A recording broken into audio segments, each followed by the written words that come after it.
A very good day to you. I'm Hank Gross, MidHudsonNews.com. It's Tuesday, October 4th. The news today brought to you by the Galleria at Crystal Run. 2 men have been arrested for the Sunday morning murder of a man at a Route 9 hotel in the town of Poughkeepsie. Both men arrested are convicted felons. They were identified as 35-year-old parolee Roy Johnson, supposedly homeless. He's been charged with murder and criminal possession of a weapon for shooting the man to death. The man was in town visiting his Marist College freshman son for a family weekend. Johnson has 2 prior felony convictions. 26-year-old Devin Taylor, also allegedly homeless, has been charged with 2 felony counts of criminal possession of a weapon for his role in the Sunday murder. Taylor has 1 felony conviction already. Chief Dutchess County Assistant District Attorney Matt Weishoff said that he will provide a vigorous prosecution in the case. This unspeakable violence in the lobby of a hotel shakes the very conscience of a community. We will leave no resources unturned. We will spare no resource to bring those involved in this to accountability. Police Chief Joe Cavallari credited his 2 officers who ran first into the scene. Both women, he said, ran into the hotel, doing their jobs, putting themselves in danger. In what has become an annual ceremony to keep the promise of never forgetting those impacted by domestic violence, residents and Orange County officials stood before a line of 650 T-shirts strung along the entire front side of the Orange County Government Center in Goshen. The shirts carry both heartbreaking and inspirational comments by victims of abuse and their families. One woman stood weeping while the names of those killed during domestic violence were read.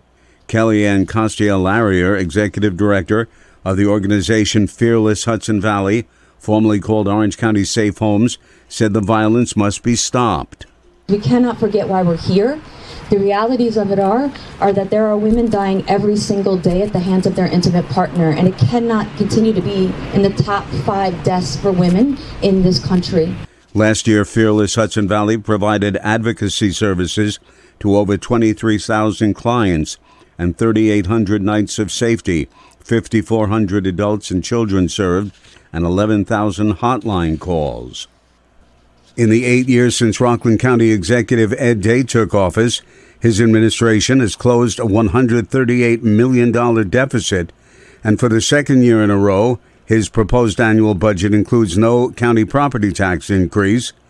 Day unveiled his more than $812 million spending plan on Monday. That includes no layoffs and no program cuts. When I was first elected to serve as your county executive, the New York State Comptroller's Office listed Rockland County as the most fiscally stressed county in the entire state, and our bond rating was 1 step above junk.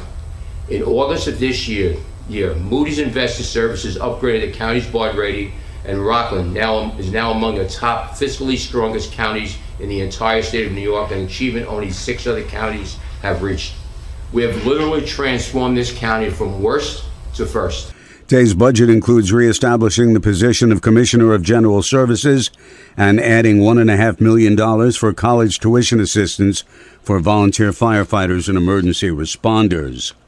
More news right after this. Find over 100 retailers allowing you to spend hours shopping safely at the Galleria at Crystal Run. Enjoy the big brands and the diverse selection of family-owned stores all in one location. The Galleria at Crystal Run offers dining options for everyone with Fuji, 110 Grill, Allen's Mediterranean Grill, and Peru Cuisine. Discover the Mid-Hudson Valley's premier shopping, dining, and entertainment destination, the Galleria at Crystal Run. For more information, follow us on Instagram, Facebook, or visit GalleriaCrystalRun.com.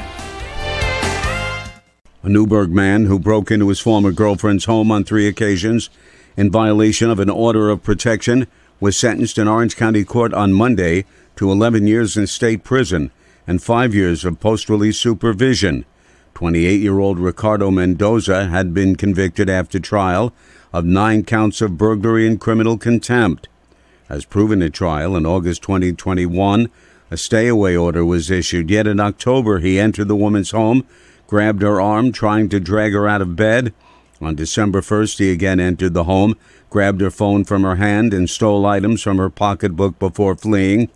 On January 13th of this year, the woman returned home and found Mendoza inside.